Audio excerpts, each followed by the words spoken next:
Channel के like कीजिए, subscribe कीजिए, शेयर कीजिए। भोलेनाथ के चरण में प्रणाम करती हूँ, मैया भवानी के चरण में प्रणाम करती हूँ, गणपति के चरण में प्रणाम करती हूँ, हम अपनी माता पिता के चरण में प्रणाम करती हूँ।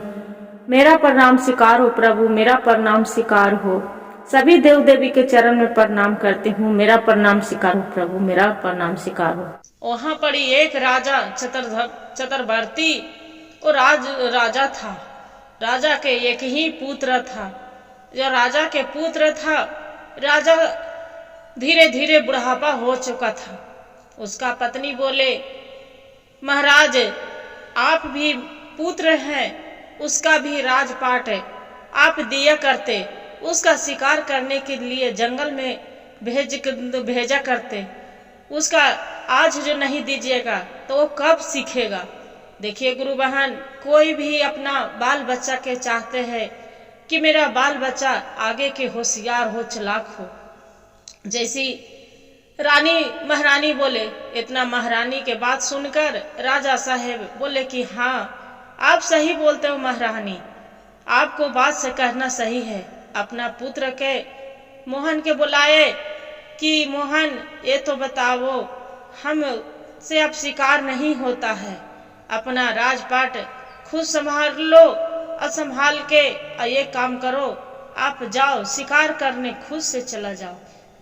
मोहन बोला राजकुमार कि ठीक है पिताजी, आपका जैसी आज्ञा, आप कहिए तो शिकार करने हम चली जाएंगे। मोहन वहां पड़ी, हाथ में तलवार लिए, घोड़े पर सवार होके, पगड़ी बांधे, अपन तलवार लेके वो चली गए जंगल में शिकार करने के लिए। जब जैसे जंगल में शिकार करे गए हैं तो वहां पर देखते हैं कि एक पेड़ तर सोच रहे हैं कि विश्राम कर ले। घोड़े ओजा पड़ी पेड़ में के छांव में बांध दिए, अपने वहां बैठ के विश्राम करने लगे। जब विश्राम करने लगे तो देख रहे वहां पड़ी दो पक्षी है बैठल।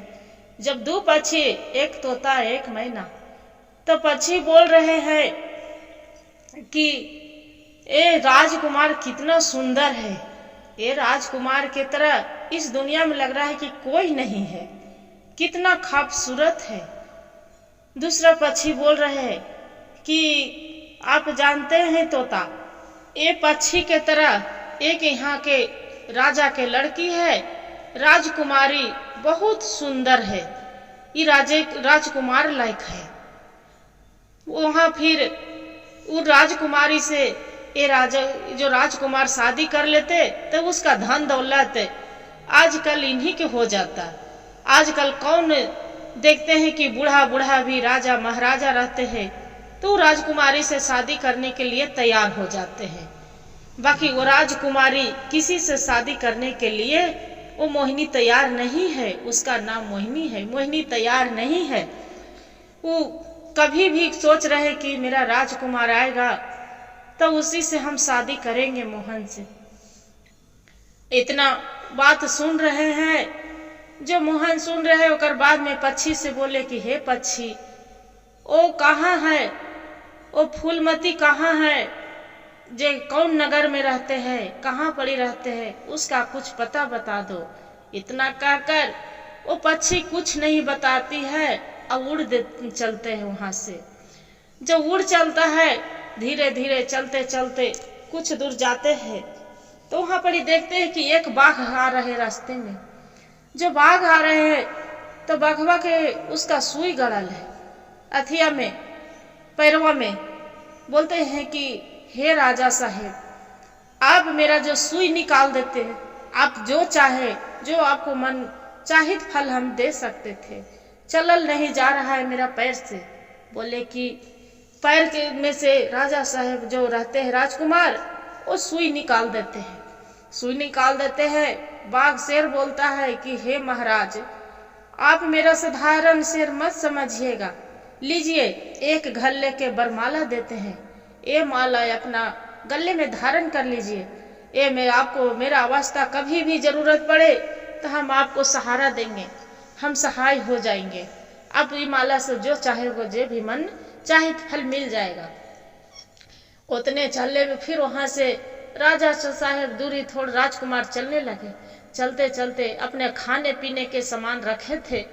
तब थोड़ी दूर सोचे कि वहाँ एक तालाब है, तो तालाब पर भोजन यहाँ पड़ी कर लेते हैं। तो जब भोजन तालाब पर करने लगे, वहाँ पड़ी से ढेर मनी चिट्टियाँ आ गए। चिट्टी आ गए।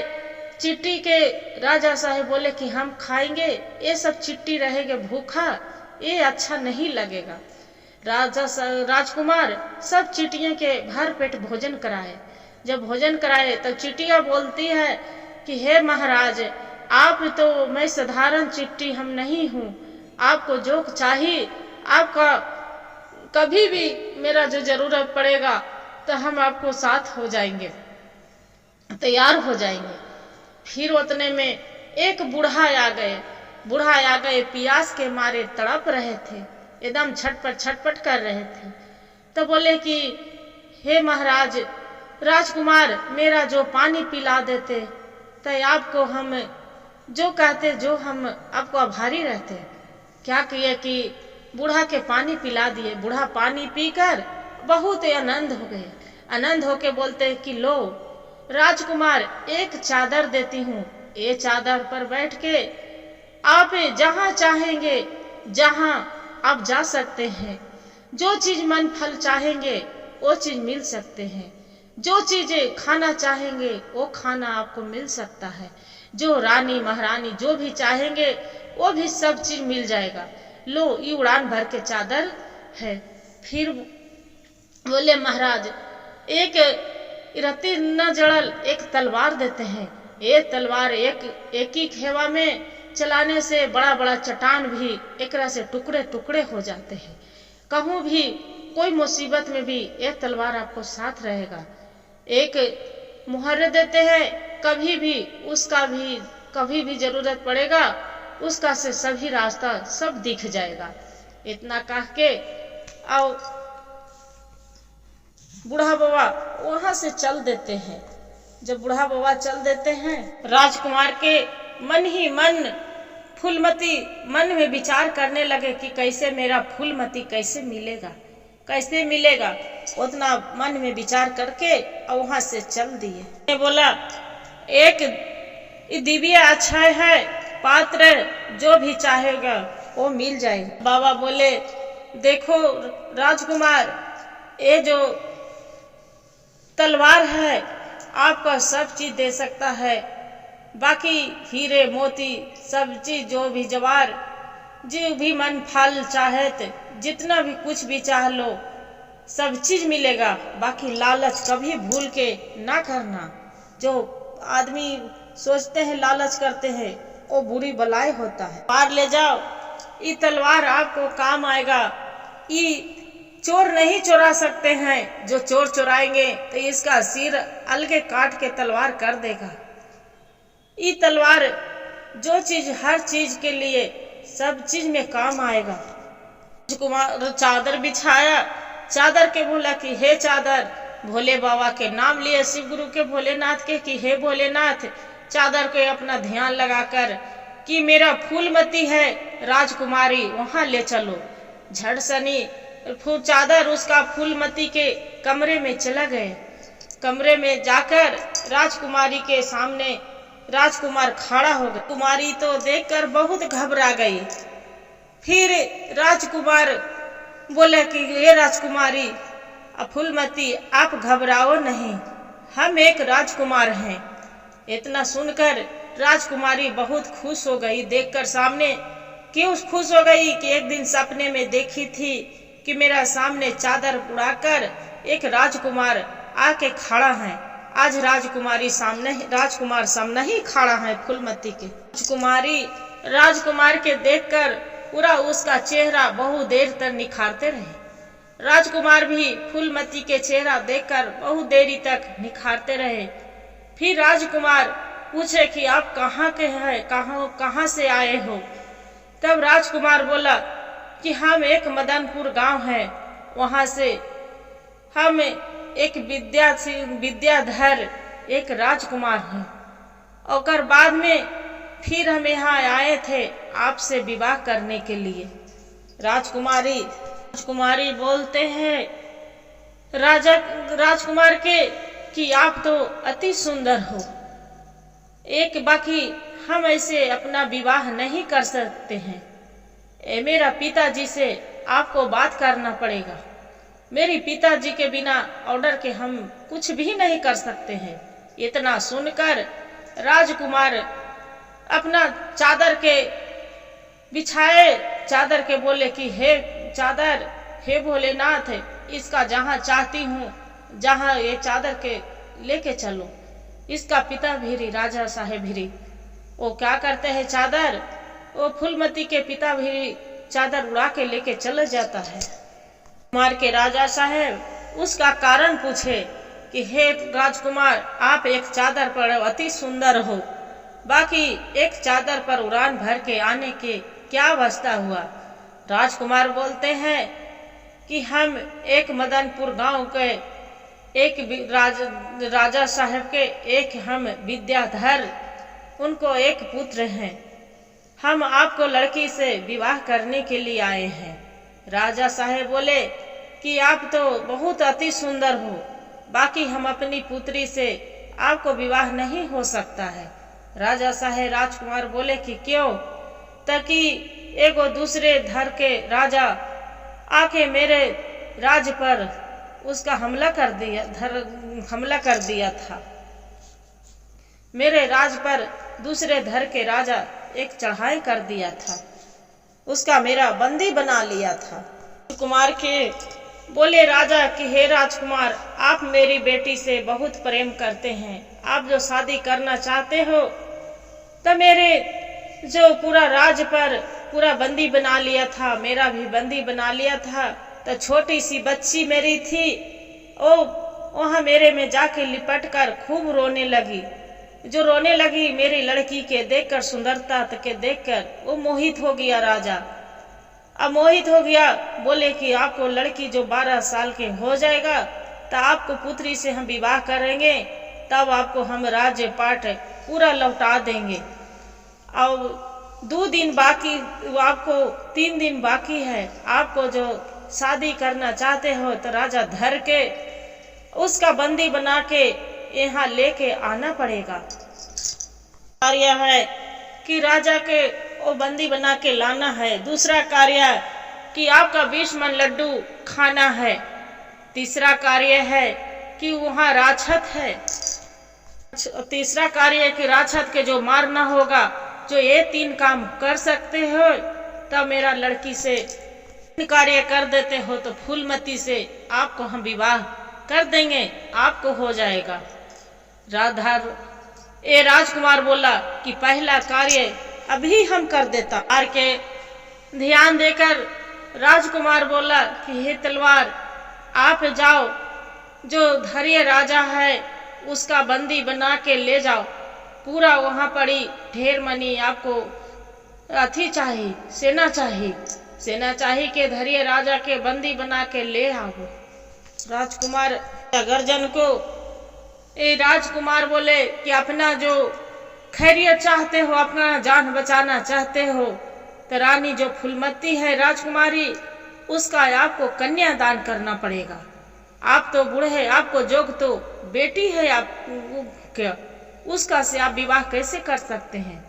अपना भूल के उसका राजा गर्जन के उसका याद आ गया। याद आके बोलते हैं राजा गर्जन बोले कि ये काम करो, आपका मेरी बहुत भूल हो गई थी। आपका पत्नी मेरी बहन है, बाकी आपको जो बेटी तो मेरी, आपको पत्नी मेरी बहन है तो उसका बेटी तो मेरा भांजी होए। भांजी के तो बेटी समान होते हैं, उसका कन्यादान तो बनता है। हम कन्यादान हम जरूर करेंगे। राजा राजकुमार से बोला कि आपका अब पहला कार्य हो गया, अब दूसरा आपका 20 मन लड्डू खाना पड़ेगा, लड्डू खाना होगा। आज 10 मन लड्डू मंगा के ओकर बाद में राजकुमार के आगू में रखा गया।